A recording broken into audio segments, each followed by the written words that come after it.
था, हमने रिलेशन देखा था लीनियर मोशन और एंगुलर मोशन के बीच में। S is equals to theta r, V is equals to omega r, उसके बाद क्या देखा था, A is equals to alpha r. ये तीन हमारे मेन फॉर्मूले आ गए। लीनियर मोशन में होता है फोर्स, जो कि होता है मास इंटू एक्सेलरेशन, लेकिन एंगुलर मोशन में होता है टॉर्क, वो क्या हो जाता है I इंटू अल्फा। जहां पे टॉर्क है ये है मोमेंट ऑफ इनर्शिया, ये क्या है, angular acceleration. I is equals to क्या होता है, एम के स्क्वायर। अलग अलग बॉडी के लिए के की वैल्यू अलग अलग होती है, और यहाँ पे के को हम क्या कहते हैं, रेडियस ऑफ गायरेशन। तो ये चीज हम लोगों ने यहां तक के देखी थी। उसके बाद एक और फॉर्मूला देखा था हम लोगों ने, tau is equals to I alpha. I alpha तो देख चुके हैं। इसके पहले एक और हम लोगों ने फॉर्मूला पढ़ा था, tau is equals to force into radius. और अगर इसको आप लोग वेक्टर के फॉर्म में लिखेंगे तो हम इसको क्या लिखते हैं, tau is equals to r cross f. तो देखो ये वेक्टर के फॉर्म में हम लोगों ने लिख लिया। तो ये सारी चीजें हम लोग अभी तक के डिस्कस कर चुके थे। इन्हीं के ऊपर हम लोगों को कुछ क्वेश्चंस बनाना है नेक्स्ट क्लास में, मतलब इसी क्लास में। तो कुछ 2-3 क्वेश्चन है शुरुआत के जो कि मैं बनाऊंगा, उसके बाद आप लोग बनाते चलेंगे। सबसे पहला क्वेश्चन है, find the scalar and vector products of two vectors. यहाँ पे दो वेक्टर दिए हुए हैं, वेक्टर ए और वेक्टर बी। इसका हम लोगों को स्केलर प्रोडक्ट निकालना है और वेक्टर प्रोडक्ट निकालना है। इस क्वेश्चन को मैं बनाता हूं, अगला वाला आप बनाएंगे। तो देखो यहाँ पे मैंने लिखा इसका स्केलर प्रोडक्ट। जब भी आपको दो वेक्टर देंगे और बोलेंगे कि उनका स्केलर प्रोडक्ट निकालो, तो आप लिखेंगे a dot b. Scalar product का मतलब होता है डॉट प्रोडक्ट। अब यहाँ पे लिख देते हैं ए को 3i minus 4j plus 5k dot दूसरा वाला वेक्टर कितना है, -2i plus j minus 3k। दोनों वेक्टर को एज इट इज लिख दीजिए, बीच में डॉट लगा दीजिए। डॉट प्रोडक्ट में क्या होता है, जो हमको प्रोडक्ट मिलता है वो स्केलर होता है कि वेक्टर होता है, नाम से पता चल रहा है स्केलर प्रोडक्ट। इसमें हमको क्या क्वांटिटी मिलेगी, स्केलर क्वांटिटी मिलेगी। तो हम इसको कैसे करते हैं, डॉट प्रोडक्ट को आई से मल्टीप्लाई करते हैं, तो 3 इंटू -2 कितना हो जाएगा, -6, -4 इंटू 1 -4, 5 इंटू -3 -15। इसको ऐड करोगे कितना आएगा, -25। तो आगे से जिस भी क्वेश्चन में हमको डॉट प्रोडक्ट निकालना होगा तो हम लोग ऐसे लिखेंगे, दोनों वेक्टर को आजू बाजू बीच में डॉट के साथ लिख देंगे, आई से आई को मल्टीप्लाई।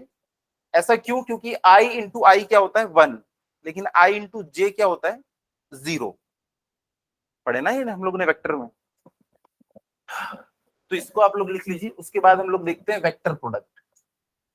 ये नई चीज है थोड़ी, ये वाला प्रोडक्ट हम लोगों ने नहीं देखा था कि ये कैसे करते हैं। वेक्टर प्रोडक्ट, वेक्टर प्रोडक्ट, इसके पहले जब भी हम लोग लिखते थे a क्रॉस b, तो हम लोग लिख देते थे a into b sine theta, यहाँ पे n कैप लिख देते थे। ये बताता था कि क्रॉस प्रोडक्ट से या वेक्टर प्रोडक्ट से हमको क्या मिलता है, एक वेक्टर मिलता है। ये उसका मैग्नीट्यूड है और ये उसकी डायरेक्शन है। लेकिन इसको लिखने का एक और तरीका है जो कि और भी ज्यादा सिंपल है। उसमें आपको जो रिजल्ट मिलेगा वो एक वेक्टर ही मिलेगा। प्रोसेस इसका ध्यान से देख लो। जब भी ऐसा लिखा रहेगा vector a cross vector b, तो इसका जो आंसर होगा उसके लिए पहले आपको दो ऐसी वर्टिकल लाइंस ड्रॉ करनी। डिटरमिनेंट्स आप लोगों ने पढ़ा है? कितने लोग नाम सुने डिटरमिनेंट का? हाँ, आप तो पढ़े हो। आप लोग अभी तक डिटरमिनेंट नहीं पढ़े ना? तो डिटरमिनेंट्स को कैसे सॉल्व किया जाता है वो आप लोग नेक्स्ट मेरे ख्याल से 12th में देखेंगे। लेकिन यहाँ पे हम लोग समझ लेते हैं कि उसमें किया क्या जाता है, क्यों किया जाता है, ये आप लोग नेक्स्ट क्लास में पढ़ेंगे। डिटरमिनेंट को सॉल्व कैसे करते हैं वो देखना है। तो जब भी ए क्रॉस बी लिखा होगा तो सबसे ऊपर हम लोग ना आंख बंद करके लिख देंगे आई जे के।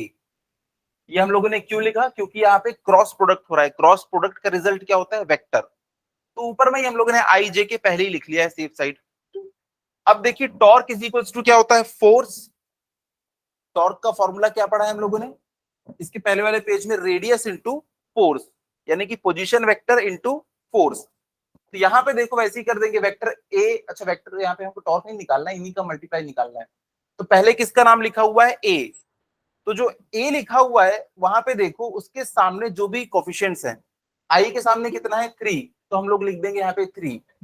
जे के सामने कितना है -4, तो यहाँ पे हम लोग लिख देंगे -4। के सामने कितना है 5, उसको यहां लिख देंगे। उसके बाद कौन सा वेक्टर लिखा हुआ है, वेक्टर बी। नीचे लिखा हुआ है क्या, वेक्टर बी। वेक्टर बी के कोफिशिएंट्स क्या क्या है, -2, +1, -3। मैं फिर से रिपीट कर रहा हूं, जब भी हमको दो वेक्टर देगा, देखो वेक्टर ए और वेक्टर बी, और बोलेगा इसका आपको क्या निकालना है, वेक्टर प्रोडक्ट निकालना है, तो हम क्या करेंगे, सबसे पहले दो वर्टिकल लाइंस ड्रॉ कर लेंगे, बहुत इजी है। उसके बाद सबसे ऊपर क्या लिखेंगे, आई जे के। उसके जस्ट नीचे वाली रो में क्या लिखना है, जिसका भी नाम पहले है उसके कोफिशिएंट्स लिखना है। आई के सामने क्या कोफिशिएंट था उसका 3, जे के सामने -4, के सामने +5। उसके नीचे वाली रो में क्या लिखना है, जो दूसरा वेक्टर है उसको लिखना है। तो ये इसका ना डिटर्मिनेंट वाला रिप्रेजेंटेशन हो जाता है। लेकिन अब हमें इसे सॉल्व करना है, और सॉल्व करने के लिए हम लोग क्या करते हैं, इसका सॉल्यूशन, ऊपर में जो 3 ये दिखाई दे रहे हैं ना, ये की एलिमेंट्स कहलाते हैं। इसको अगले साल जब आप पढ़ोगे ना तो बहुत डिटेल में पढ़ना है। ये हमारा पहला की एलिमेंट है, ये दूसरा की एलिमेंट है, और ये तीसरा की एलिमेंट है। इनके रिस्पेक्ट में ही डिटर्मिनेंट को सॉल्व किया जाता है। ये प्रोसेस है, हमको प्रोसेस को याद रखना है। सबसे पहले हम लोग लिख लेंगे पहला वाला की एलिमेंट आई, फिर लगा लेंगे ब्रैकेट, उसके बाद लिखेंगे माइनस अगला वाला, उसके साथ भी ब्रैकेट, फिर प्लस के और उसके साथ भी एक ब्रैकेट। पहला की एलिमेंट उसके साथ ब्रैकेट, फिर बीच वाला जो है ना उसके साथ माइनस आता है। दोनों इस साइड उस साइड वाले क्या होते हैं, पॉजिटिव पॉजिटिव, बीच वाला बस निगेटिव होता है। तो इसके साथ ब्रैकेट, माइनस इसके साथ ब्रैकेट, प्लस इसके साथ ब्रैकेट। अब ब्रैकेट के अंदर क्या लिखना है, ब्रैकेट के अंदर हमको क्या लिखना है, देखो आई जो है उसके वाले ब्रैकेट में हम वो चीजें लिखेंगे जो ना तो इसकी रो में है ना तो इसके कॉलम में है। क्या क्या बचा, -4, 5, 1, -3। तो इन चारों चीजों को हमको लिखना है। लिखते कैसे हैं, पहले इसको मल्टीप्लाई करेंगे तो कितना मिलेगा 12, फिर माइनस का साइन लगाएंगे बीच में, हमेशा माइनस लगाना है, माइनस। अब इनको मल्टीप्लाई करने पे क्या मिलेगा 5, तो हमने लिख दिया 5। सेम इसके साथ भी अब हमको करना है। अब देखो इसके साथ में हम लोग सेम काम करते हैं, जे के साथ में, जो भी जे के कॉलम में है और रो में है उनको भूल जाओ। फिर से अब आपको 4 एलिमेंट दिख रहे हैं। इस बार मल्टीप्लाई किसका किसका होगा, नहीं पहले ना इस साइड वाले को करते हैं। 3 इंटू -3 कितना आएगा, -9, तो हम लोग लिखेंगे -9। यही इसका प्रोसीजर है। नेक्स्ट ईयर आप लोग ये पढ़ोगे कि ऐसा हम लोग क्यों करते हैं। अब दूसरा इसमें क्या आ जाएगा, बीच में पहले सिंबल क्या आता है, माइनस, बीच में तो पहले माइनस लगाना है। अब इसको जब मल्टीप्लाई करोगे तो क्या आएगा, -10, पहले से माइनस है तो ये क्या हो जाएगा +10। अब तीसरे वाले में बच्चे बता सकते हैं, तीसरे वाले में अब देखो मैं क्या छुपा दूंगा, इसको छुपा दूंगा और इसको छुपा दूंगा। फिर से 4 एलिमेंट्स दिख रहे हैं। पहले क्या लिखूंगा, 3 इंटू 1 3, सिंबल क्या माइनस, -4 इंटू -2 कितना हो जाएगा, ये +8, तो यहां पे मैंने लिख दिया 8, बस खत्म। 12 - 5 7i, ये कितना हो जाएगा -j, ये कितना हो जाएगा +5k। तो देखो दोनों को मल्टीप्लाई करने पे, क्रॉस प्रोडक्ट करने पे हमको ये रिजल्ट मिलता है। सॉरी -5, ये -5 होगा, -5। तो ये इसका सॉल्यूशन, ठीक है। अगर क्वेश्चन में बोलता कि B क्रॉस A निकालो, तो हम लोग क्या करते, पहले B के एलिमेंट लिखते, फिर A के एलिमेंट लिखते, और यही प्रोसीजर होता हमारा। तो इसको लिख लीजिए आप लोग, और कोशिश करना बिना देखे आप लोग ये नीचे वाली इक्वेशन को लिखें। एक बार गलती होगी तो होगी।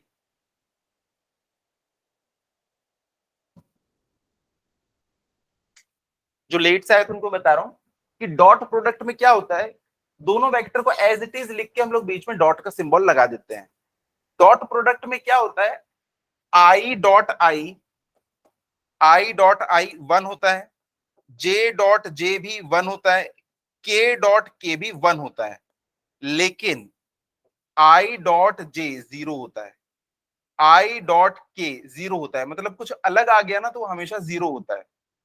तो हम लोग आई को जे से मल्टीप्लाई करेंगे नहीं, क्योंकि 0 आने वाला है। हम लोग क्या करेंगे, सिर्फ आई को आई से, जे को जे से और के को के से मल्टीप्लाई करेंगे। तो आई वाले कोफिशिएंट को आई वाले कोफिशिएंट से मल्टीप्लाई किया, तो 3 इंटू -2 -6 बचा, प्लस जे वाले कोफिशिएंट को जे वाले कोफिशिएंट से मल्टीप्लाई करूंगा तो प्लस -4 इंटू 1 तो -4 आ गया, प्लस के वाले कोफिशिएंट को के वाले कोफिशिएंट से मल्टीप्लाई करूंगा तो 5 इंटू -3 -15। बस ये तो बहुत इजी है, आई को आई से, जे को जे से, के को के से। ये वाला भी आप लोग बिना देखे बना सकते हैं, पक्की बात। तो जब आप लोग बी क्रॉस ए करेंगे ना तो ये वाली जो रो है ना वो यहां आ जाएगी और ये वाली रो यहां आ जाएगी, क्योंकि पहले बी के एलिमेंट लिखना होगा। तो चलो इसी बात पे अगला वाला क्वेश्चन बनाएंगे, ये भी आपके एनसीईआरटी का एग्जांपल है, इंपॉर्टेंट है। Find the torque of a force. आज की क्लास में हम लोग सिर्फ इंपॉर्टेंट क्वेश्चन से डिस्कस करने वाले हैं सारे के सारे। एनसीईआरटी का एग्जांपल है ये, find the torque of a force.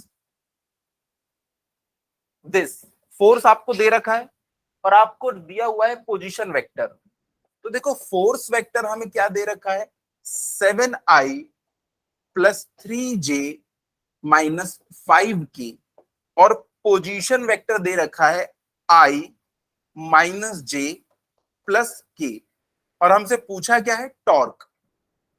Torque का फॉर्मूला क्या होता है, r क्रॉस f। जिस बच्चे ने f क्रॉस r लिख दिया वो गड़बड़ कर बैठेगा। तो अब हमें टॉर्क निकालना है। टॉर्क निकालने के लिए क्या करना होता है, पोजीशन वेक्टर और फोर्स वेक्टर का क्रॉस प्रोडक्ट करना होता है। तो क्रॉस प्रोडक्ट करना अब हमको आता है। क्रॉस प्रोडक्ट करने के लिए हम लोग क्या करते हैं, torque is equals to r cross f। तो इसको हम लोग क्या लिखेंगे, पहले दो वर्टिकल लाइंस ड्रॉ कर लेंगे। पहली रो में क्या लिखेंगे, आई जे के, पहली रो आई जे के। दूसरी रो में क्या लिखेंगे, मुझे कोफिशिएंट्स बताओ। आई नहीं, हाँ 1 -1 1, क्योंकि पहले क्या लिखा हुआ है आर, तो हमको आर के कोफिशिएंट लिखना है। आईजे के एक ही बार लिखना है बस ऊपर वाली लाइन में, नेक्स्ट लाइन में क्या लिखना है, कोफिशिएंट्स लिखना है। उसके नीचे क्या है, एफ, तो एफ के कोफिशिएंट लिखेंगे तो 7 3 -5। चलो इसको सॉल्व करके बताओ फटाफट। बोर्ड पे मैं भी कर रहा हूं, आप लोग भी करना, देखना नहीं बोर्ड पे, अभी पहले खुद से करना, गलत होगा तो होगा।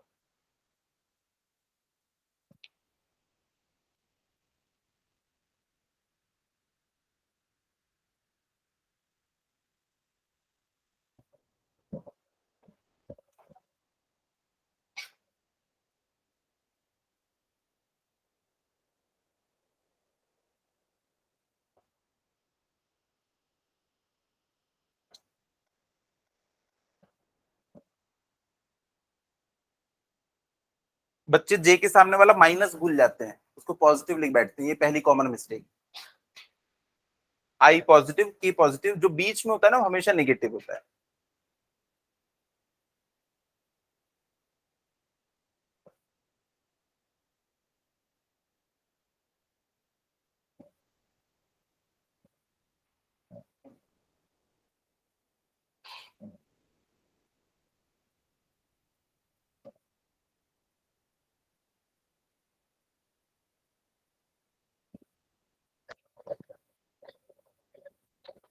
फ्रीमा, अगर बोर्ड पे क्लियर नहीं दिख रहा होगा ना ये, तो एनसीईआरटी आप लेके बैठेंगे। ये एनसीईआरटी का एग्जांपल नंबर 7.5 है। Yes sir.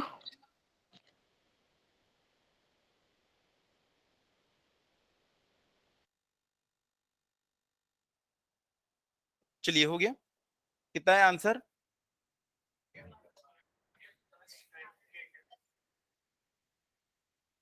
Plus 10k cap. क्या सभी का इतना ही आया, चलो बढ़िया। मैं भी इसको सॉल्व कर लेता हूँ। सबसे पहले -1 इंटू -5 तो ये हो जाएगा 5, बीच में -3। उसके बाद क्या है, जे वाले एलिमेंट्स को छुपाना है तो ये हो जाएगा -5 -7। उसके बाद के वाले एलिमेंट्स को छुपा देंगे तो 1 इंटू 3 3, -7 इंटू -1 तो ये हो जाएगा +7। तो इसको सॉल्व करने पे क्या आ जाएगा, सेम ऊपर वाला एक्सप्रेशन आ जाएगा। चलिए अब नेक्स्ट क्वेश्चन, सही लिखा ना मैंने। अब है अगली चीज, equilibrium of a rigid body. अभी तक के ना बच्चे समझते थे इक्विलिब्रियम का क्या मतलब होता है, कि उसके ऊपर लगने वाला नेट फोर्स क्या हो जाए, 0।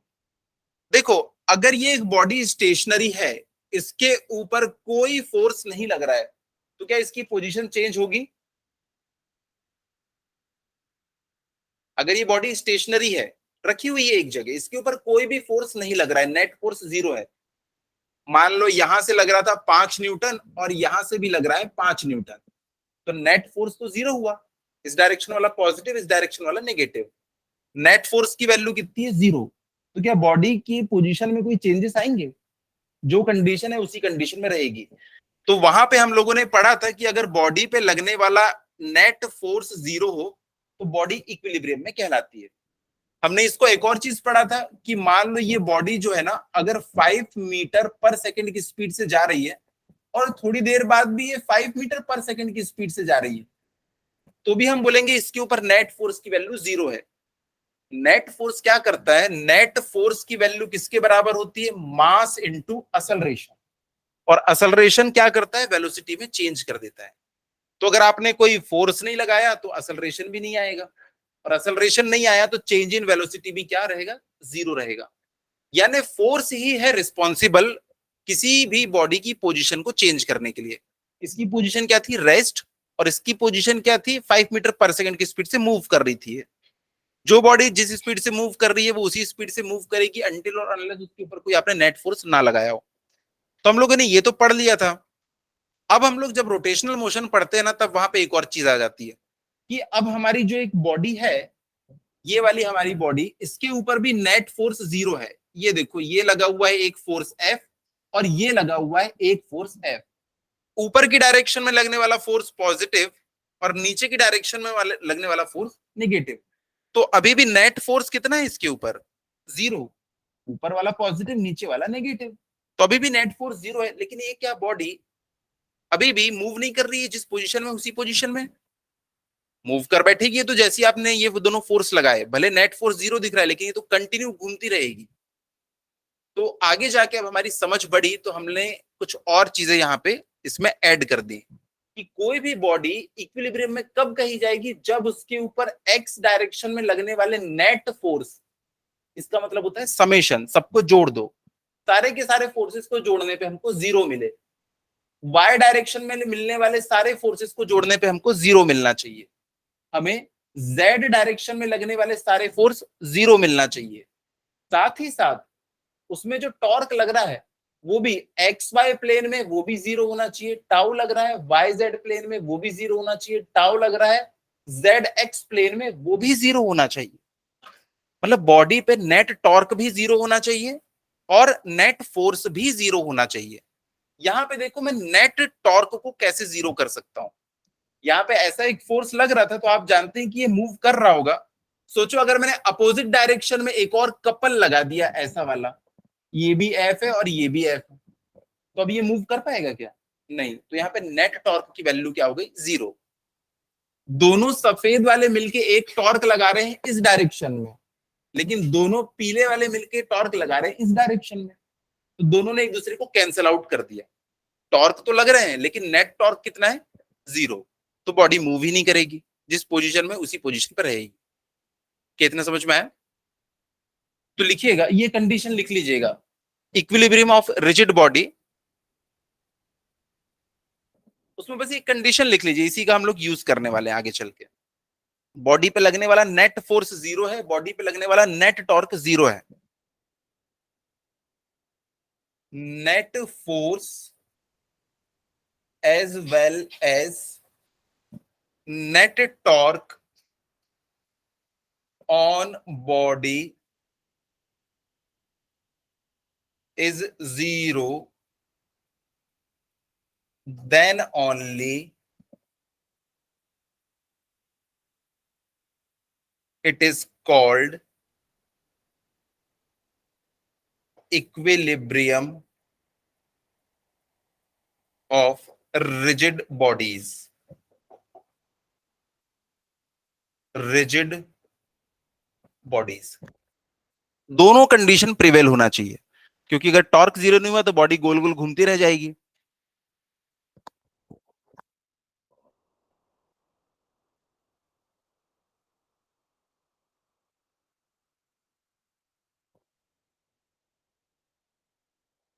कितना क्लियर है?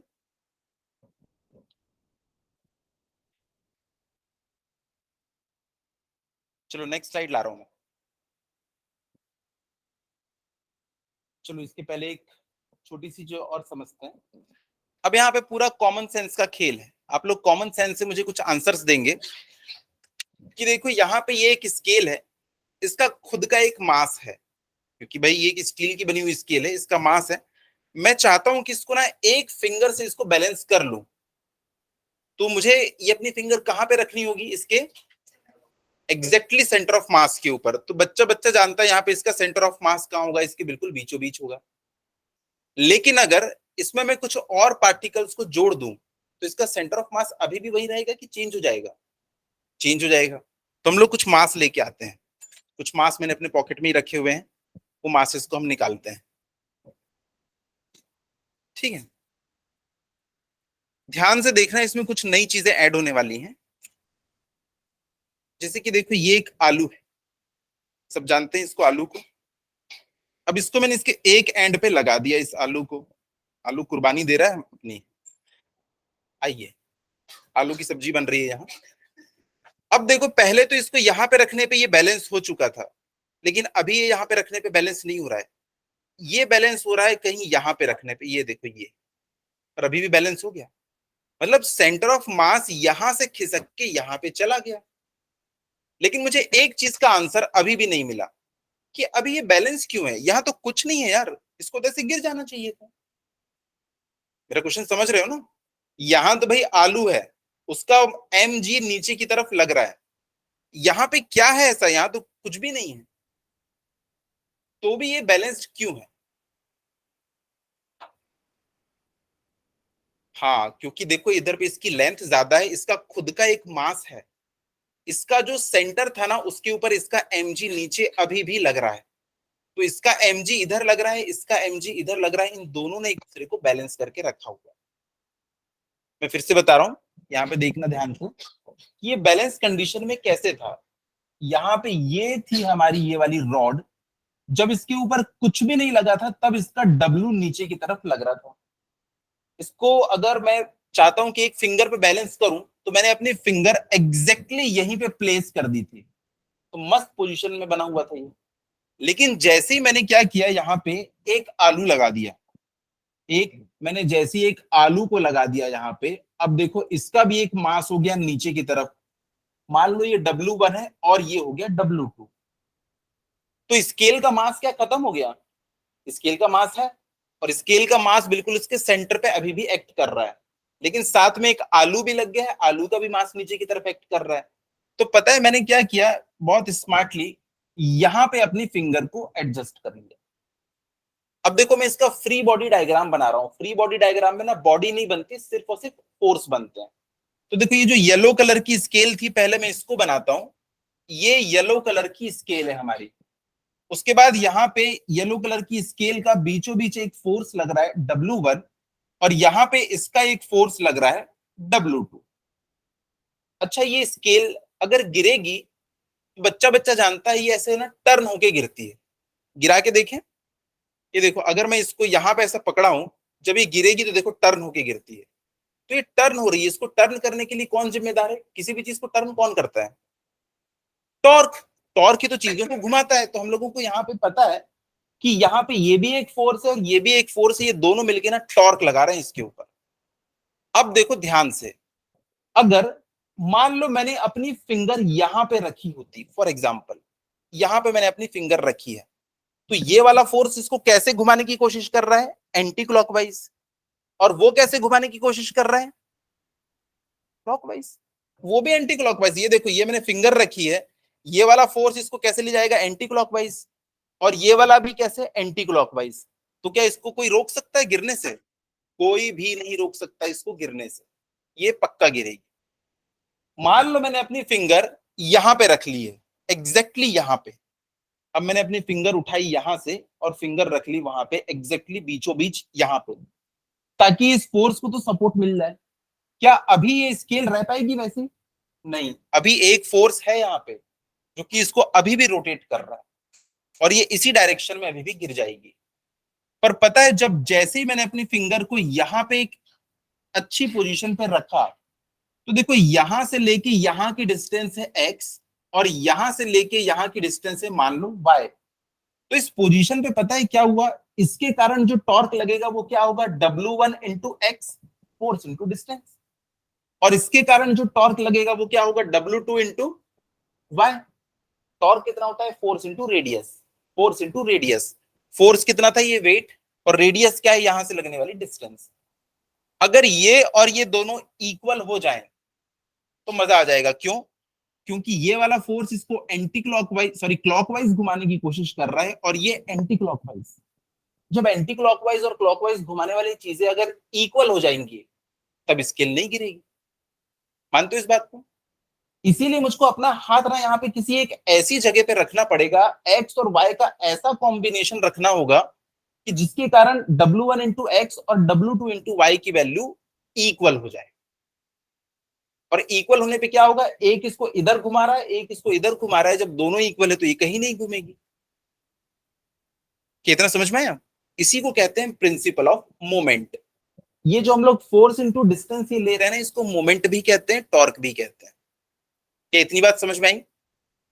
पक्की बात? अगर मैं एक बड़ा आलू लगा दूं तो क्या होगा दूसरी साइड? बड़ा आलू भी है। अभी देखो, जब इसके ऊपर कोई आलू नहीं था तब यहाँ पे सेंटर, इसका सेंटर ऑफ मास बिल्कुल इसके बीचों बीच था। क्यों? क्योंकि इसमें एक ही फोर्स था। कौन सा फोर्स? इसका खुद का वेट।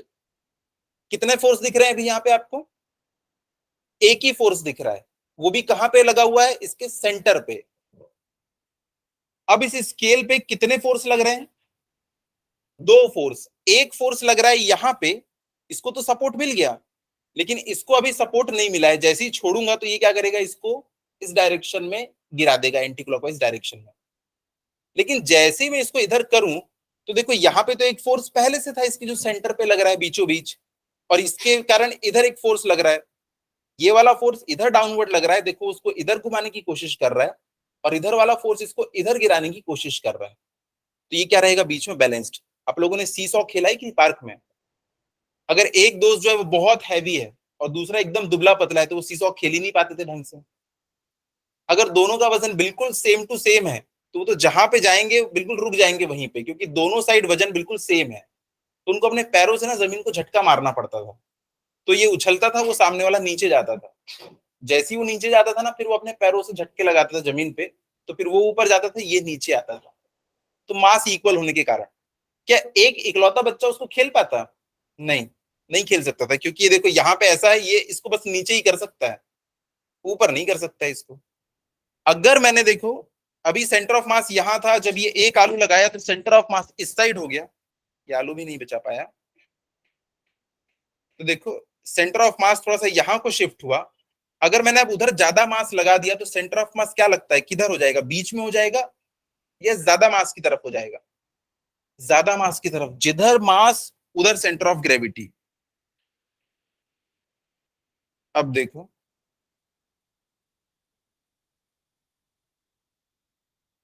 बीचों बीच नहीं है, थोड़ा सा उसकी तरफ में शिफ्ट हो चुका है। कितना समझ में आया? अच्छा एक बात बताओ, आलू पे ग्रेविटी इफेक्ट करती है कि नहीं करती है? नहीं करती है, देखो तभी तो हवा में झूल रहे हैं ये।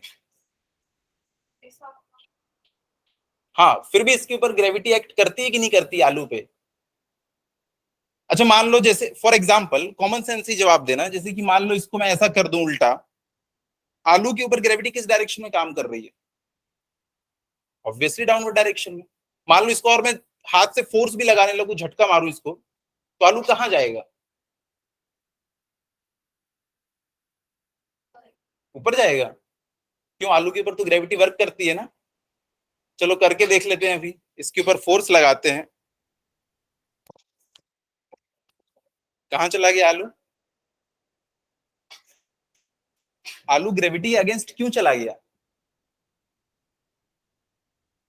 आलू ग्रेविटी के अगेंस्ट क्यों मूव कर रहा है?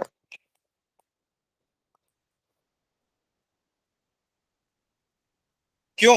आपने बताया था ना आलू ऊपर जाएगा। मुझे भी आंसर नहीं पता है क्यों आलू ऊपर गया, बताइए।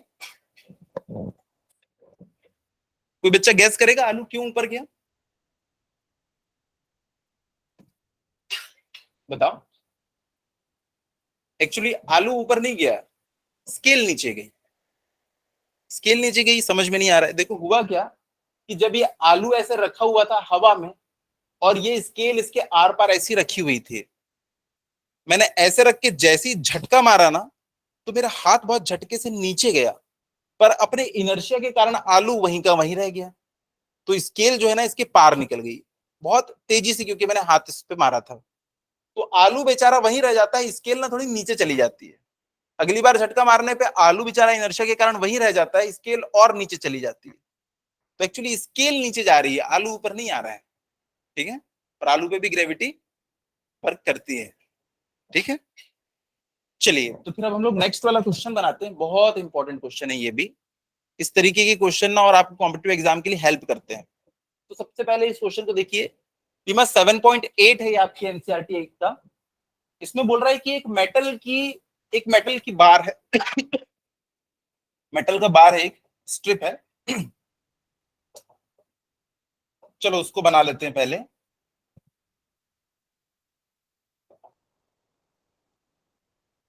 ये मेटल की एक स्ट्रिप है। क्या बोल रहा है, इसकी जो लेंथ है वो 70 सेंटीमीटर है। चलो मैंने बोल दिया कि ये 70 सेंटीमीटर है, आपने कहा, हमने मान लिया 70 सेंटीमीटर। अच्छा एक बात बताओ, इसका खुद का जो मास होगा वो कहां पे लग रहा होगा? सेंटर ऑफ मास के ऊपर एक्ट कर रहा होगा। तो यहाँ पे जो इसका खुद का जो मास है ना, वो इसके खुद के सेंटर के ऊपर एक्ट कर रहा है। वो मैंने बना दिया। अगर इसको आपको होल्ड करना चाहते हैं फिंगर से, तो वहीं पे आपको सेंटर ऑफ मास पे फिंगर रखना पड़ेगा। अब अगला क्या बोल रहा है ये, इसका जो मास है वो 4 kg है। इसका मास भी दे रखा है 4 kg, और इसकी लेंथ है 10 सेंटीमीटर। अब क्या बोल रहा है, it is supported on 2 knife edge placed 10 centimetre from the edge. देखो नाइफ एज का क्या मतलब होता है, जैसे कि इसको आपको सपोर्ट देना है ना, अगर आपने इसके ऊपर हाथ सपोर्ट दे दिया तो देखो बहुत चौड़े हिस्से में सपोर्ट दिया हुआ है। अगर यहां से डिस्टेंस निकालना है सपोर्ट की तो आप निकाल नहीं पाएंगे। इसलिए क्या बोलता है, बिल्कुल एक पिन पॉइंट या नाइफ एज के ऊपर रखा हुआ है, ताकि एक पॉइंट के ऊपर आप डिस्टेंस तो निकाल सकते हैं ना। ये देखो अभी आप डिस्टेंस नहीं निकाल पाओगे, इसकी कहाँ रखा हुआ है, बहुत चौड़े हिस्से पे रखा है क्योंकि ये। तो ये क्या बोलता है, एक पॉइंट पे या नाइफ एज पे रखा हुआ है। तो नाइफ एज का मतलब यही है कि एक सपोर्ट है, सिंपल। अगर आप लोग उसको डायग्राम में दिखाना चाहें तो आप ऐसे करके दिखा सकते हैं। ये देखो ये नाइफ एज है करके, एकदम शार्प किसी पॉइंट पे। तो ये देखो एक नाइफ एज के ऊपर ऐसा रखा हुआ है, और ये जो दोनों नाइफ एज है ना, दोनों अपने अपने एंड से 10 सेंटीमीटर दूर है। ये भी 10 सेंटीमीटर है, और ये भी अपने एंड से 10 सेंटीमीटर की दूरी पर रखा हुआ है। समझ गए ना इसको? ये देखो ये हमारी मेटेलिक बार जो कि 70 सेंटीमीटर की है, और ये दो सपोर्ट के ऊपर रखी हुई है।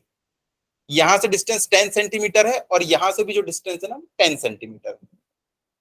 इसके बाद क्या बोल रहा है, एक 6 किलो का लोड है, उसको सस्पेंड किया जाता है at 30 centimetre from one end. किसी भी एक एंड से 30 सेंटीमीटर की डिस्टेंस पे। मैंने मान लिया चलो ये वाले एंड से 30 सेंटीमीटर की डिस्टेंस पे इधर चलूंगा, तो यहाँ तो मेटल की बार ही नहीं है, मुझे ऑब्वियसली इसी तरफ जाना होगा। 10 सेंटीमीटर पे तो ये रखा हुआ था, तो 30 सेंटीमीटर कहाँ आएगा, यहां कहीं पे आएगा, क्योंकि ये तो मिड पॉइंट है। ये यहां से कितनी डिस्टेंस पे होगा, मिड पॉइंट है ना ये 35 पे। और क्वेश्चन में क्या बोल रहा है, एक 6 kg का लोड है, उसको 30 सेंटीमीटर फ्रॉम वन एंड। तो देखो यहां से 30 सेंटीमीटर मतलब इसके थोड़ा पहले ही होगा। तो यहां पे हमने ना एक 6 kg लटका दिया है। इसका खुद का जो मास था वो था कितना, 4 kg। क्वेश्चन में दे रखा है ये सारा डेटा। चलो तो अभी क्या पूछ रहा है, find the reactions at the knife edges. इसके ऊपर और इसके ऊपर कितना लोड पड़ रहा होगा वो आप लोगों को निकालना है। अब आप खुद एक बात बताओ कि मान लो ये एक बेंच है, इस बेंच पे अगर आप बीचों बीच बैठ गए, तो जो दोनों सपोर्ट हैं दोनों पे लोड इक्वल आएगा या अनइक्वल आएगा? इक्वल आएगा, आप बीचों बीच बैठे हैं। लेकिन सोचो अगर आप बीचों बीच ना बैठे होते, अगर आप इस तरफ बैठे होते, तो बताओ कौन से वाले सपोर्ट के ऊपर ज्यादा लोड आता? ए के ऊपर, जो ज्यादा पास है उसके ऊपर ज्यादा लोड आता है, तो ए के ऊपर ज्यादा लोड आता। अब यहां पे भी देखो, जब तक कि ये 6 kg नहीं लगा था तब तक के ना दोनों के ऊपर ना सेम लोड आ रहा था, इसके ऊपर भी 2 kg और इसके ऊपर भी 2 kg। जब ये 6 kg नहीं लगा था तब इस पे भी 2 kg आएगा, उस पे भी 2 kg आएगा, दोनों सेम लोड बियर करेंगे ना। जैसे मान लो किसी बच्ची की शादी होगी, वो डोली में जा रही है, उसको 4 लोग पकड़े हुए हैं कंधों पे, तो चारों के ऊपर इक्वल मास आएगा उसका, 60 60 60 60, अगर वो 240 kg की है, ठीक है। लेकिन मान लो अगर वो अपनी पोजीशन को शिफ्ट कर लेती है, जो सामने 2 लोग हैं ना जो कंधों पे रखे हैं उनकी तरफ शिफ्ट हो जाती है, तो उनके ऊपर ज्यादा लोड आएगा। जैसे हमारी गाड़ी में टोटल 4 व्हील्स होते हैं, कार में इंजन जनरली सामने की तरफ लगा हुआ होता है, तो सामने के जो दोनों व्हील्स होते हैं ना उनके ऊपर ज्यादा लोड आता है पीछे की व्हील्स के कंपैरिजन में, क्योंकि इंजन सामने है, ठीक है। तो देखो यहाँ पे ये 4 kg के कारण दोनों पे 2-2 किलो आ रहा था, ये मजे से रह रहे थे, लेकिन अब एक 6 kg आ गया। अगर ये 6 kg बीचों बीच लगता तब भी बल्ले बल्ले थी, दोनों के दोनों सपोर्ट के ऊपर सेम लोड आता, 5 kg 5 kg, क्योंकि टोटल लोड कितना हो जाता 6 + 4 10। लेकिन यार ये तो बीच में है ही नहीं, थोड़ा सा उधर को शिफ्ट हो गया है। तो अब हमको निकालना है कि इन दोनों के ऊपर कितना लोड आ रहा होगा। इस क्वेश्चन को मैं सॉल्व कर रहा हूं, आप लोग तरीका देखेंगे कि कैसे सॉल्व करते हैं, ठीक है। तो यहां पे देखो हमें क्या करना होगा, फिर से फ्री बॉडी डायग्राम बनाना होगा। फ्री बॉडी डायग्राम में हम बॉडी को नहीं बनाते, किसको बनाते हैं, सिर्फ और सिर्फ फोर्सेस को बनाते हैं। तो चलो मैंने बना लिया यहाँ पे कि ये हमारी बॉडी है,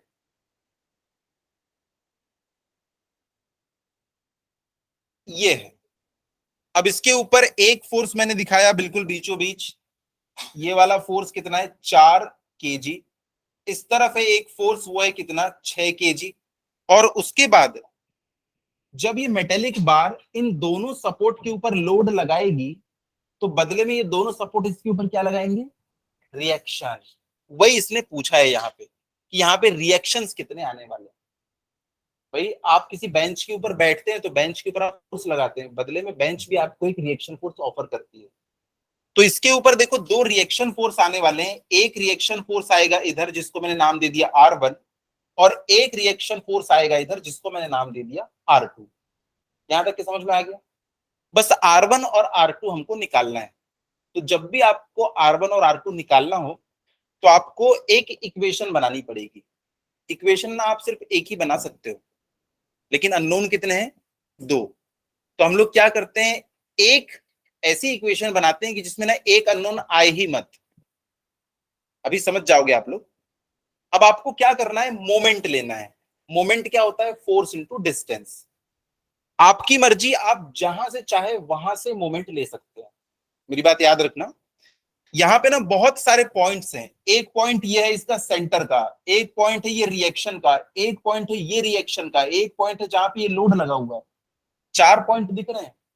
चारों में से आप जिससे चाहे उससे मोमेंट निकाल सकते हैं। मोमेंट क्या होता है, फोर्स इंटू डिस्टेंस। मान लो मैं इस पॉइंट के अबाउट मोमेंट निकालूंगा, तो याद रखना कि क्लॉकवाइज को हम लोग क्या लेंगे, पॉजिटिव, एंटी क्लॉकवाइज को निगेटिव। यहां ध्यान दो।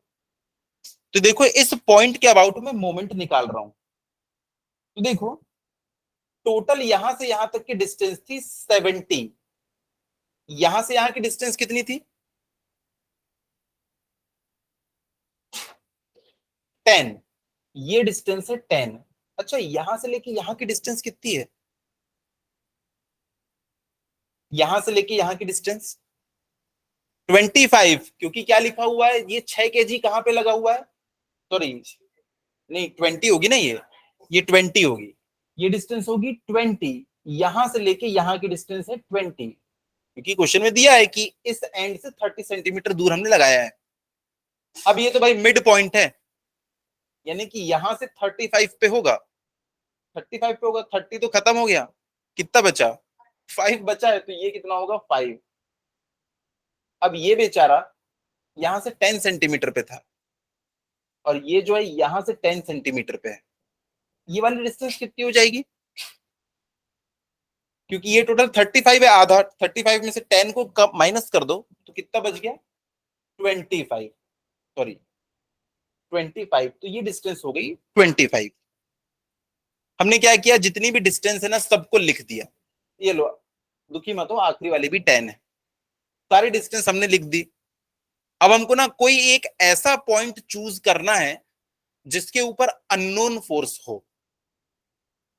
तो देखो दो पॉइंट दिख रहे हैं, एक ये वाला पॉइंट और एक ये वाला पॉइंट। दोनों में से किसी भी एक पॉइंट के अबाउट हमको मोमेंट लेना है। कैसे लेना है वो मैं बताऊंगा। तो चलो ये वाला पॉइंट है 1 पॉइंट, ये वाला पॉइंट है 2 पॉइंट। किस पॉइंट के अबाउट में मोमेंट लेके बताऊं, बताइए। किस पे दिला रहा है बताओ। R1। तो चलो मैं R1 के अबाउट मोमेंट लेके बता रहा हूं। जितने भी फोर्स दिख रहे हैं ना, सबको उनकी डिस्टेंस से मल्टीप्लाई करना है, बात खत्म। तो देखो ये वाला है हमारा पॉइंट नंबर 1। 1 लिखने में ना मजा नहीं आता, मैं इसको पॉइंट ए लिख देता हूँ और इसको पॉइंट बी लिख देता हूँ, है ना, इसमें ज्यादा अच्छा लगता है। तो मैं लिख रहा हूं टेकिंग मोमेंट, बहुत इजी है, बहुत easy, about A. Taking moment about A, और इसको हम इक्वेट करेंगे किससे, जीरो से। क्योंकि मोमेंट अगर जीरो नहीं आया, हमने अभी थोड़ी देर पहले ही लिखा था इक्विलिब्रियम कंडीशन के लिए नेट टॉर्क कितना होना चाहिए, जीरो। टॉर्क को मोमेंट भी कहते हैं। अगर नेट मोमेंट जीरो नहीं आया तो ये तो चक्री जैसे घूमते रहेगा। लेकिन हमको तो इक्विलिब्रियम में चीजों को स्टडी करना है। क्या लगता है ये गोल गोल घूम रहा होगा क्या? इधर दो सपोर्ट है और बीच में दो फोर्स लगे हैं, कभी नहीं रोटेट कर सकता। ये आपकी बेंच की तरह है, बेंच के दो ये लेग हैं, यहाँ पे दो स्टूडेंट बैठे हुए हैं, क्या बेंच घूमेगी गोल गोल? नहीं, इक्विलिब्रियम में है, मूव कर ही नहीं सकती। तो हमने नेट मोमेंट को पहले लिख दिया जीरो है। तो चलो इस पॉइंट के अबाउट मैं मोमेंट निकाल रहा हूं। आपको सबसे पहला फोर्स कौन सा दिख रहा है? इस पॉइंट को छोड़, इस पॉइंट के अबाउट सबसे पहला फोर्स कौन सा दिख रहा है? किसी भी एक का नाम ले दो, ऊपर हो, नीचे हो, दाएं हो, बाएं, कहीं भी हो, बताओ किस फोर्स का नाम तो लो, उस फोर्स का। नहीं नहीं नहीं, देखो 6 kg, 4 kg, R2, ये सारे फोर्सेस हैं। चार फोर्स है यहाँ पे, एक है 4 kg, 6 kg, एक है R1 फोर्स और एक है R2 फोर्स। तो R1 पॉइंट के अबाउट मैं मोमेंट लेने वाला हूं। तो कोई भी एक फोर्स का नाम लो। 6 kg। तो मैंने लिख दिया 6 इंटू, उसकी डिस्टेंस कितनी है इस पॉइंट से, इस पॉइंट से डिस्टेंस कितनी है 6 kg वाले की, 20। तो मैं लिख दूंगा क्या, 20। देखो मैंने क्या किया है। अच्छा एक बात बताओ, इस पॉइंट के अबाउट ये वाला फोर्स इसको क्लॉकवाइज घुमा रहा है कि एंटी क्लॉकवाइज? क्लॉकवाइज। तो देखो क्लॉकवाइज को मैंने ना पॉजिटिव ले लिया, जिसकी जैसी मर्जी, एंटी क्लॉकवाइज को भी पॉजिटिव ले सकते हैं। तो देखो इस पॉइंट के अबाउट मोमेंट लेना था, और मोमेंट हम किसका लेते हैं, फोर्स का। तो मुझे दिखा पहला फोर्स, तो मोमेंट क्या होता है, फोर्स इंटू डिस्टेंस। तो 6 इंटू 20। अच्छा देखो अब जो अगला फोर्स है, वो जैसे ये घुमा रहा था वैसे ही घुमाएगा कि अलग घुमाएगा? वैसे ही घुमाएगा। इस पॉइंट के अबाउट 6 kg भी देखो इसको ऐसे घुमा रहा था, 4 kg भी वैसे ही घुमा रहा है। तो अगर ये पॉजिटिव है तो ये भी क्या होगा, पॉजिटिव मोमेंट होगा। तो +4 इंटू, इस फोर्स की डिस्टेंस इससे कितनी है, ए से। सारी डिस्टेंस आपको ए से लेना है क्योंकि हम ए के अबाउट मोमेंट ले रहे हैं। तो बताओ इसकी डिस्टेंस कितनी है, 25। तो मैं क्या लिखूंगा, इंटू 25। अब अगला फोर्स कौन सा दिख रहा है, R2। लेकिन R2 कैसे घुमा रहा है इसको, एंटी क्लॉकवाइज। तो तुमने अगर इसको पॉजिटिव लिया है ना, तो उसको एंटी क्लॉकवाइज लेना पड़ेगा।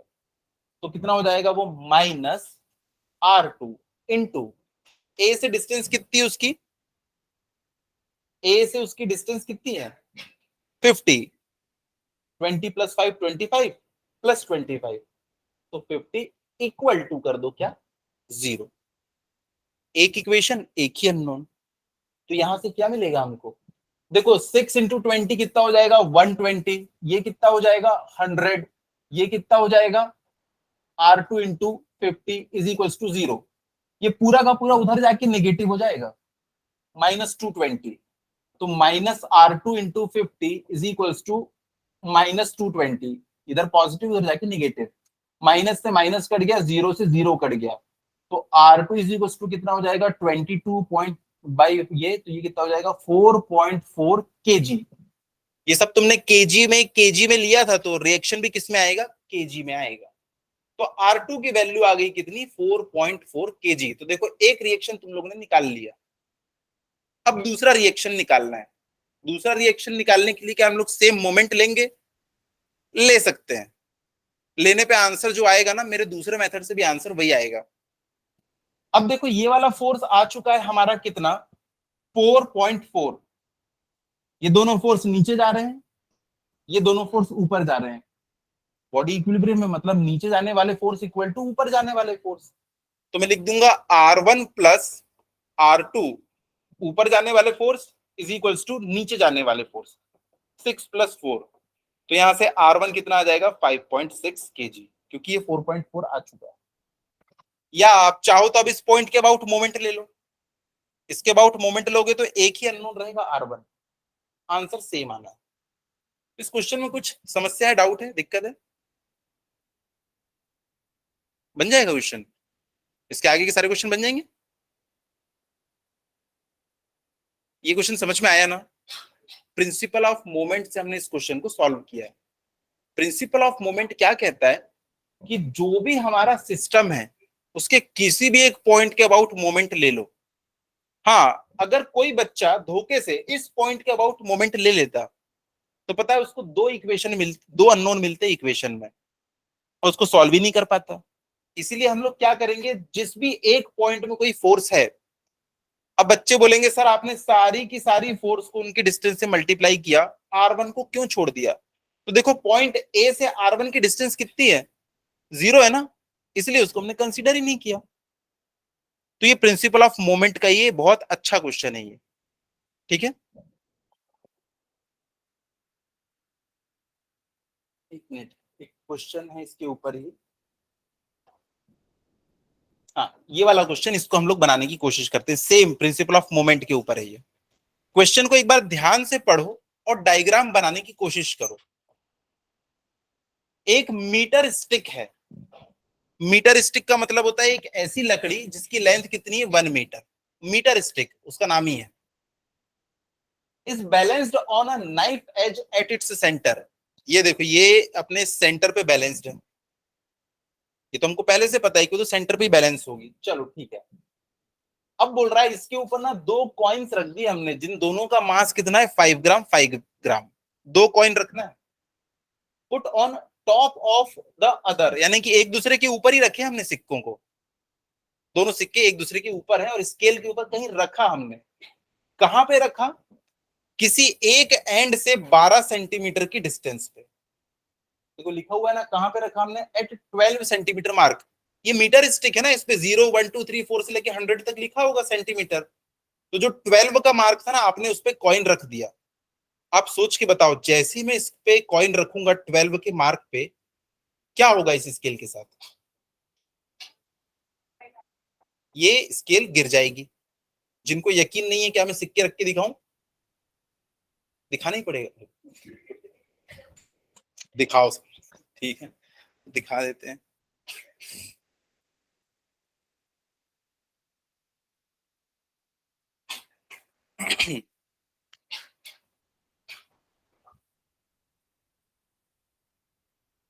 चलो, तो फिर अब 2 सिक्के इसके ऊपर रख के हमने देखे। जैसे हमने इसके ऊपर 2 सिक्के, देखो गिर गया। लेकिन अब मैं नहीं चाहता कि ये नीचे गिरे, तो मैं क्या करूं बताओ? अपनी फिंगर के साथ यहाँ पे मैं क्या करूं कि सिक्के रखने के बाद भी ये ना गिरे स्केल। थोड़ा सा मुझे इस तरफ को शिफ्ट करना होगा। तो देखो, अगर मैंने थोड़ा सा अपनी फिंगर्स को इस तरफ शिफ्ट कर दिया, इस फिंगर को, तो अभी भी देखो अब मैं इसको बैलेंस कर सकता हूँ। देखो अब बीचों बीच नहीं है मेरी finger.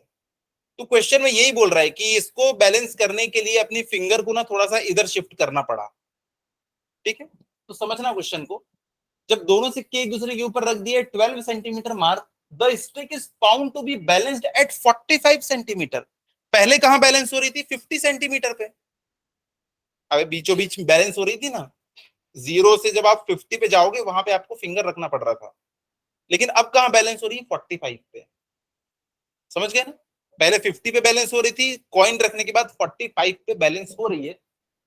What is the mass of metre stick? Question में ये पूछ रहा है कि इस मीटर स्टिक का मास कितना है। तो चलो पहले ना इसका शुरुआती डायग्राम बनाते हैं। शुरुआती डायग्राम में क्या हुआ होगा कि ये जो है बिल्कुल यहां पे रखे हैं हमने, बिल्कुल बीचों बीच जब इसको रखेंगे, ये देखो अब ये परफेक्टली बैलेंस्ड, ये भी बिल्कुल परफेक्टली बैलेंस्ड है।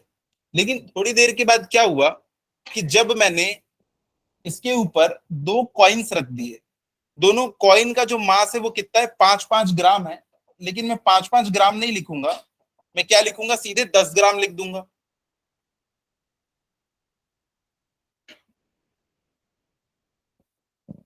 अब देखो यहां पे हमने क्या किए, दो कॉइन्स रख दिए, यहां पे हमने ये दो कॉइन्स रख दिए।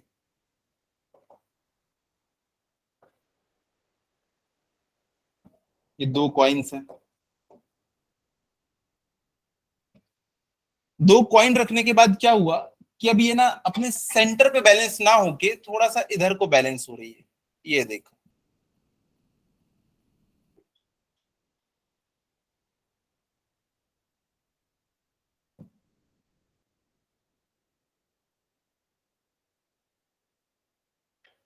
समझ गया ना, वहीं पर रख देता हूँ। पहले ये कहां पे बैलेंस हो रही थी, 50 सेंटीमीटर पे बैलेंस हो रही थी। इसने बोला नहीं है, लेकिन ये कहां पे बैलेंस हो रही होगी, 50 सेंटीमीटर पे बैलेंस हो रही होगी। लेकिन जैसे ही हमने यहां से 12 सेंटीमीटर पे कॉइन्स रख दिए, तो पता है ये कहां पे आ गया, 45 सेंटीमीटर के ऊपर आ गया। कंडीशन आप लोग समझ चुके हैं। तो पूछ रहा है बताओ इस स्टिक का कितना मास होगा। पहले वाले केस में भी तो इसका मास रहा होगा, वो मास कहां पे एक्ट कर रहा होगा, सेंटर पे। तो वो देखो सेंटर पे अगर एक्ट कर रहा होगा तो ये यहां पे ऐसा एक्ट कर रहा था, लेकिन गिरा क्यों नहीं पा रहा था, क्योंकि मोमेंट की वैल्यू 0 है, एक ही फोर्स है। इस पॉइंट के अबाउट मोमेंट लोगे तो फोर्स की डिस्टेंस कितनी, 0, तो मोमेंट 0 आया, नहीं घुमा पाया। लेकिन जैसे ही अब आपने इस सपोर्ट को इधर लेके आए, भाई स्टिक का मास तो अभी भी वहीं पे है, इसका मास जो था पहले, अभी भी तो इसका मास वहीं पे एक्ट कर रहा है। लेकिन अब जब इस पॉइंट के अबाउट आप मोमेंट लोगे तो अब इसका मोमेंट 0 नहीं आएगा, क्योंकि अब एक डिस्टेंस आ चुकी, फोर्स इंटू डिस्टेंस। पहले डिस्टेंस नहीं थी, पहले मास कहां से गुजर रहा था, उसी सपोर्ट से गुजर रहा था। अब इस पॉइंट के अबाउट हम मोमेंट लेते हैं। चलो इस पॉइंट के अबाउट मोमेंट लो। इस पॉइंट को मैंने नाम दे दिया क्या, ये हमारा पॉइंट है ए, ये ए कहलाएगा, ये हमारा पॉइंट कहलाएगा बी। लिखिएगा, taking moment about B and equating it to 0। चलो कोई बी के अबाउट मोमेंट ले सकता है, इक्वेशन बताए मुझे।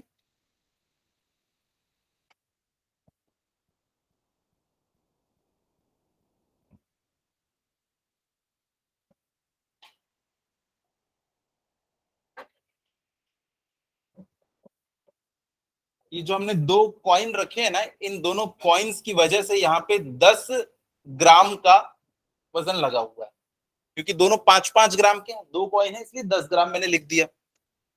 अब देखो यहाँ पे आपको टोटल कितने फोर्स दिख रहे हैं, दो दिख रहे हैं। एक लग रहा है क्या, इसका मास, और दूसरा क्या है, 10 ग्राम।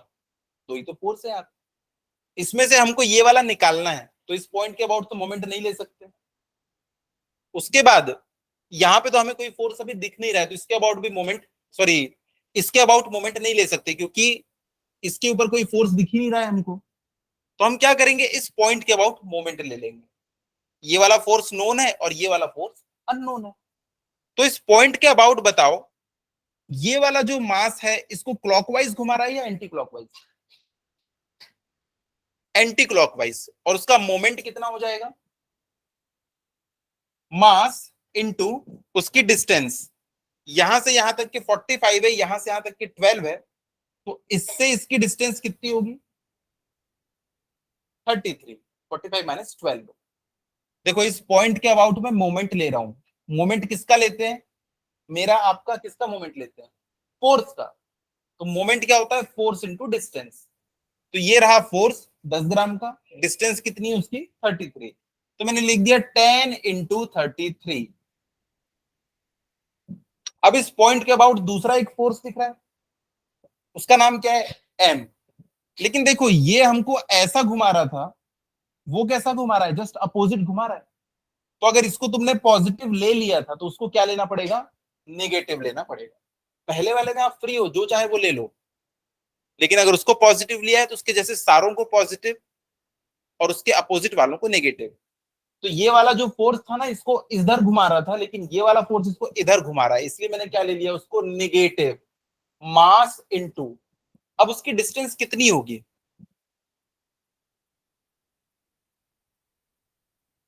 इस फोर्स की डिस्टेंस यहां से, बोर्ड पे सब लिखा हुआ है,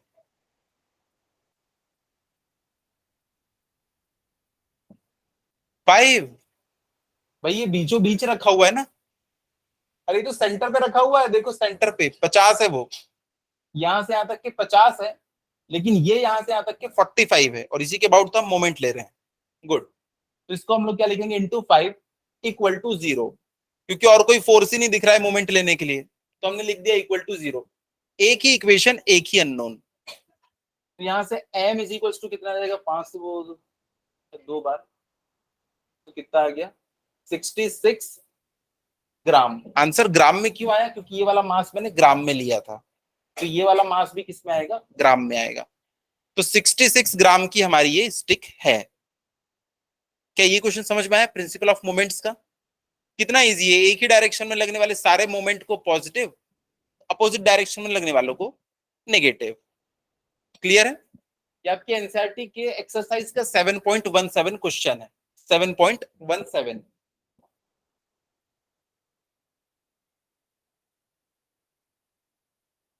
चलो अब इतने सारे हम लोगों ने फॉर्मूले पढ़े हैं, उसके ऊपर क्वेश्चंस बनेंगे।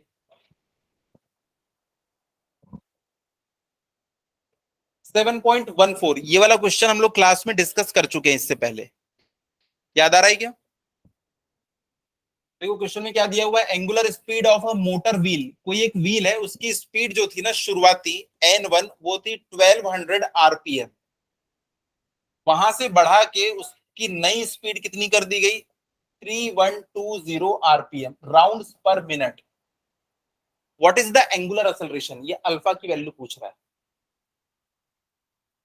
ये n1 और n2 है, राउंड पर मिनट, रेडियन पर सेकंड क्या होता है, वो ओमेगा होता है। तो हम लोगों को ना आरपीएम समझ में नहीं आता है, हम लोग किसमें डील करते हैं हमेशा, राउंड पर मिनट नहीं, रेडियन पर मिनट या रेडियन पर सेकंड में।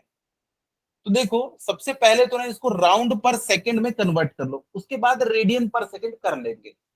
इसको अगर मैं डिवाइड बाय 60 कर दूं तो ये राउंड पर सेकंड हो जाएगा ना भाई, 1 मिनट में 1200 राउंड, तो 1 सेकंड में कितने, डिवाइड बाय 60।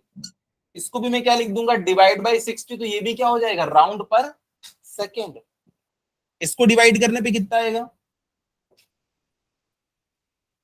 20 राउंड पर सेकंड, और इसको डिवाइड करने पे 52 राउंड पर सेकंड। तो मैं लिख सकता हूं n1 कितना है, 20 राउंड पर सेकंड, और n2 कितना है, 52 राउंड पर सेकंड। ओमेगा का फॉर्मूला क्या होता है, 2 पाई n, तो ओमेगा 1 क्या हो जाएगा, 2 पाई n1, और ओमेगा 2 क्या हो जाएगा, 2 पाई n2। तो हमारे पास ओमेगा 1 है, ओमेगा 2, और हमें अल्फा पूछ रहा है। क्या कोई फॉर्मूला याद है जिसमें ओमेगा 1 आता हो, ओमेगा 2 आता हो और अल्फा भी आता हो?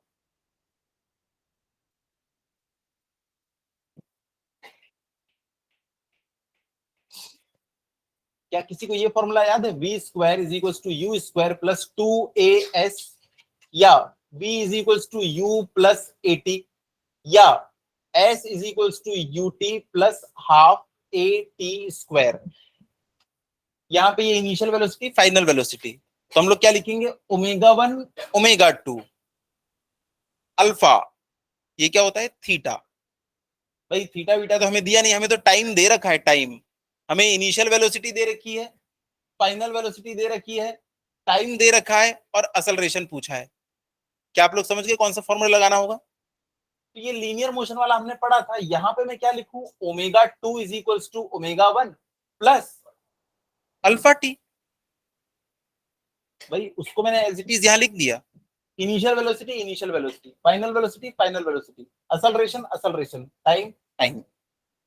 तो यहां से आपका असलरेशन आ जाएगा, वो देखो कितना इजी है।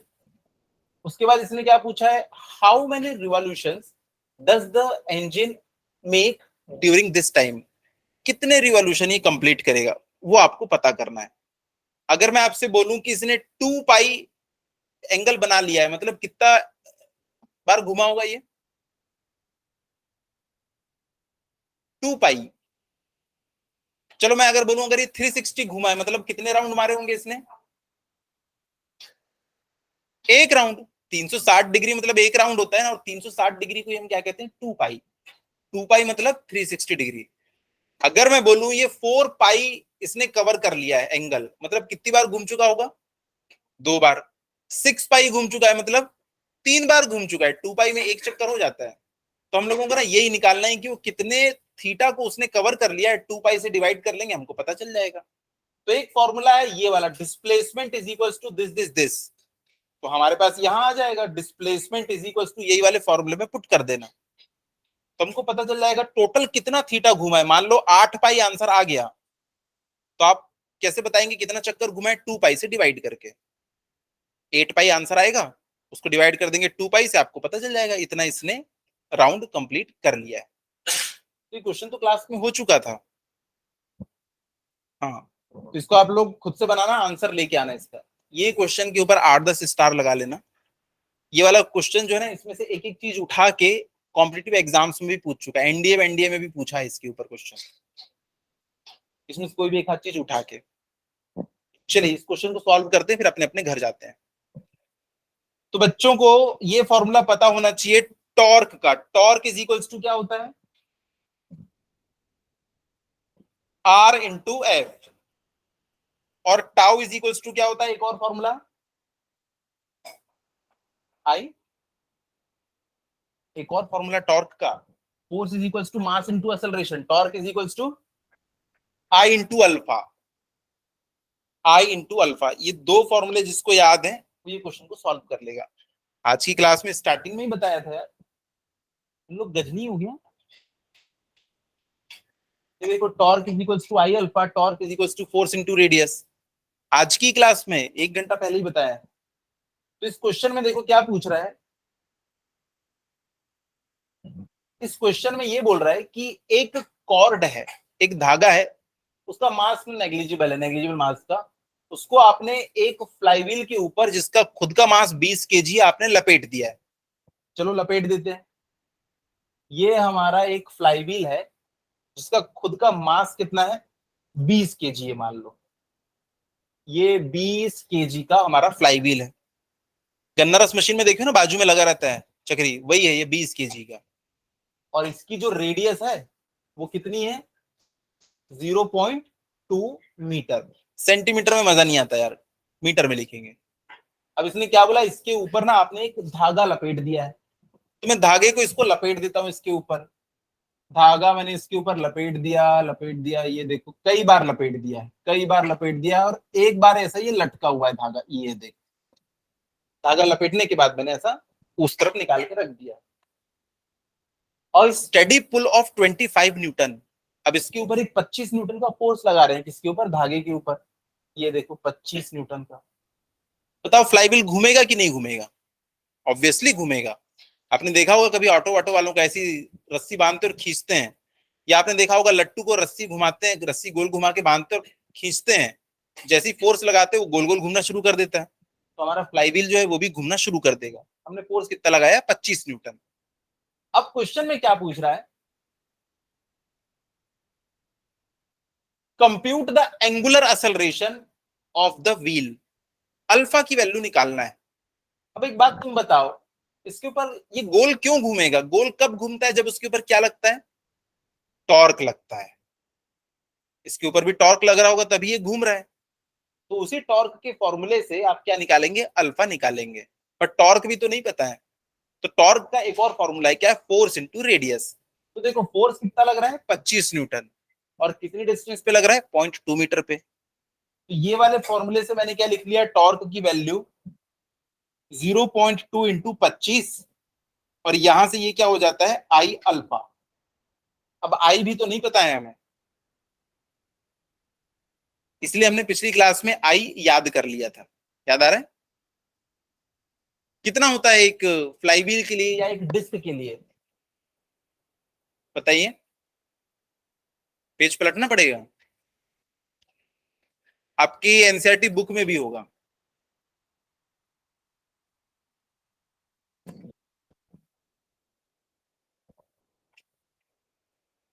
mr²। अगर कुछ भी नहीं दिया है ना तो आप इसको सॉलिड मान के चलेंगे, सॉलिड डिस्क की तरह, कुछ भी नहीं दिया है तो हम कितना मानेंगे? इसका जो मोमेंट ऑफ इनर्शिया है वो कितना है? mr²/2। बस यहां पे रख दो। टॉर्क का ये भी फॉर्मूला है, टॉर्क का ये भी फॉर्मूला है, तो दोनों आपस में इक्वल होंगे। तो मैंने लिख दिया इन दोनों फॉर्मूले की हेल्प से कि R into F is equals to I into alpha. R है हमारा 0.2, ये है 25 न्यूटन, और ये होता है हाफ मास इंटू रेडियस का स्क्वायर इंटू अल्फा। देखो मोमेंट ऑफ इनर्शिया का फॉर्मूला लिखा मैंने, हाफ mr², हाफ mr², ये पूरा का पूरा आई है। तो क्या आप अल्फा निकाल सकते हैं? बहुत आराम से करो कैलकुलेशन, फटाफट, घर जाना है ना जल्दी। अच्छा, आप लोग को तो दूसरी क्लास में जाना है, मुझे जाना है ना घर, बनाओ जल्दी। तो यहां से हमारी पहली चीज आ जाएगी,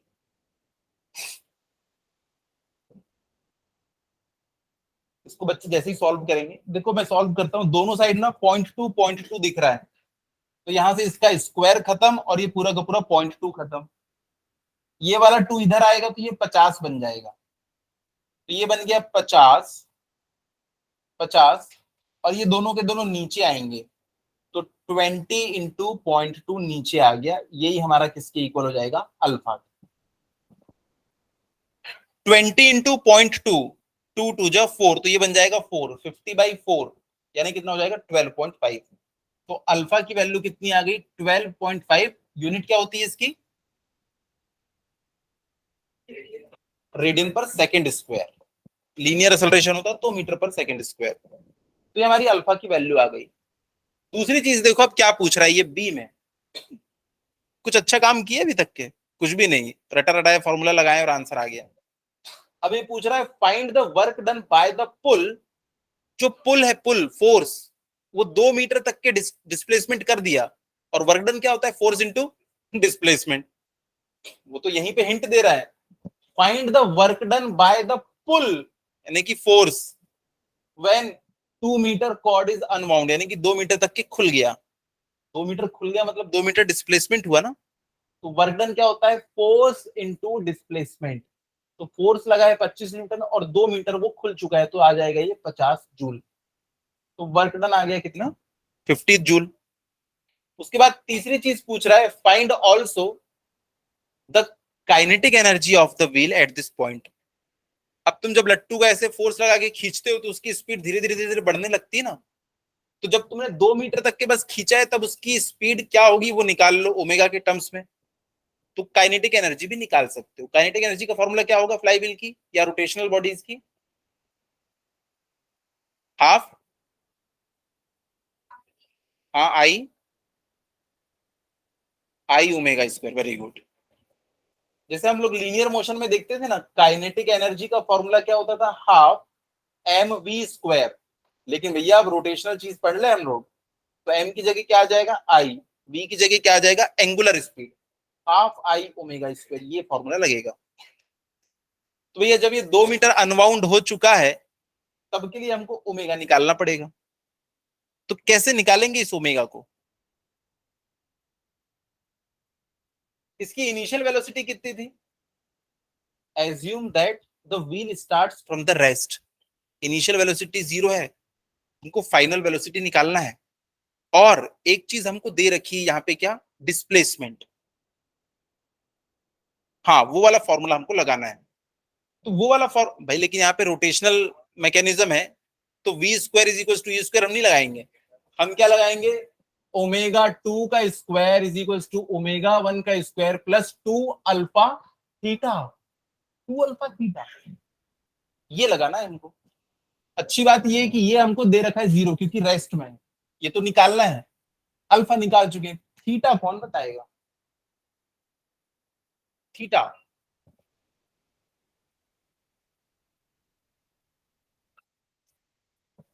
2 मीटर का डिस्प्लेसमेंट हो चुका है,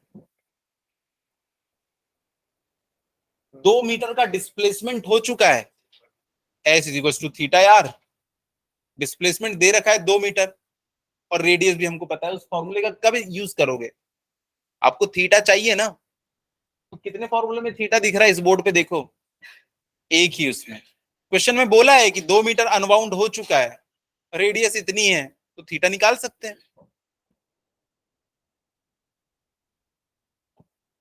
तो यहां से थीटा की वैल्यू हम लोग लिखेंगे कितनी, थीटा कितना होता है, theta is equals to S upon R. तो देखो आपको अल्फा पता है, आपको थीटा भी पता है, तो आप ओमेगा 2 स्क्वायर निकाल लिए, निकाल लेते हैं। ओमेगा 2 स्क्वायर कितना हो जाएगा, 2 इंटू 12.5 इंटू ये दिया हुआ है 2 डिवाइडेड बाई रेडियस कितनी है 0.2, तो ये तो हो जाएगा 10,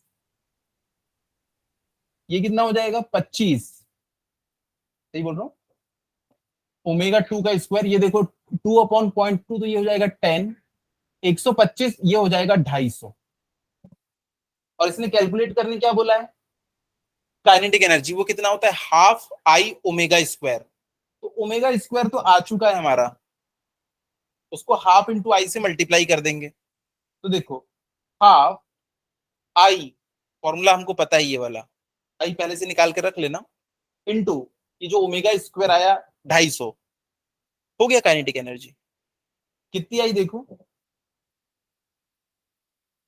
देखो देखो हाफ आई, इसको सॉल्व करने पे कितना आ रहा है, ये कितना हो जाएगा 0.2 इंटू 0.2, ये कितना हो जाएगा 0.04 मल्टीप्लाइड बाई 20, कितना हो जाएगा 0.8 डिवाइड बाई ये, तो 0.4 हो जाएगा, तो ये हो गया 0.4, और ये अभी कितना आया था 250, लिख दिया हमने 250, 2 से इसको खत्म कर दो कितनी बार जाएगा, ये 125 टाइम्स जाएगा, 125 इंटू 0.4 कितना आ जाएगा, ये देखो मल्टीप्लाई करके,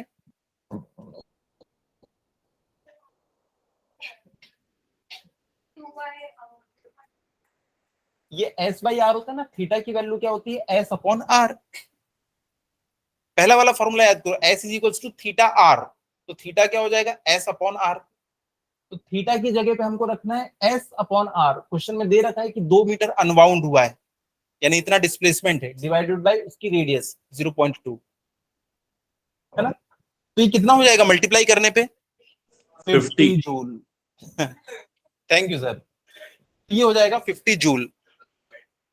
पर अब यहाँ पे देखो एक बहुत इंटरेस्टिंग चीज है, वो ये है कि हमारा वर्क डन कितना आया था 50 जूल, और इसकी काइनेटिक एनर्जी भी कितनी हो गई 50 जूल, तो जो हम लोग बार बार डिस्कस करते हैं, जो भी हम वर्क डन करते हैं किसी बॉडी पे, वही उसकी क्या बन जाता है, काइनेटिक एनर्जी बन जाता है, तो देखो पूरी की पूरी वर्क डन जो है वो काइनेटिक एनर्जी में कन्वर्ट हो गया, 50 जूल का 50 जूल, वही बोला है आपके 4th पॉइंट में, compare answers to parts B and C, B और सी में जो 50-50 आया था ना, तो आप यहाँ पे एक पॉइंट लिखेंगे, एक स्टेटमेंट देंगे कि ये प्रूव करता है कि जितना भी हम लोगों ने इसके ऊपर वर्क किया है वही इसकी काइनेटिक एनर्जी में कन्वर्ट हो गया है, वर्क एनर्जी थ्योरम हो गया, ये उसी का प्रूफ हो गया ये, ठीक है। चलिए तो फिर इसके बाद के क्वेश्चन हम लोग नेक्स्ट क्लास में डिस्कस करते हैं, पर जितने क्वेश्चन आज की क्लास में हम लोगों ने बनाए वो आपको घर जाके एक बार और प्रैक्टिस करना है, उसके ऊपर ही नेक्स्ट क्लास के क्वेश्चंस बनेंगे, सारे क्वेश्चन इसमें हमको मूवमेंट वगैरह लेना है बार बार, ठीक है। चलिए थैंक यू बच्चों।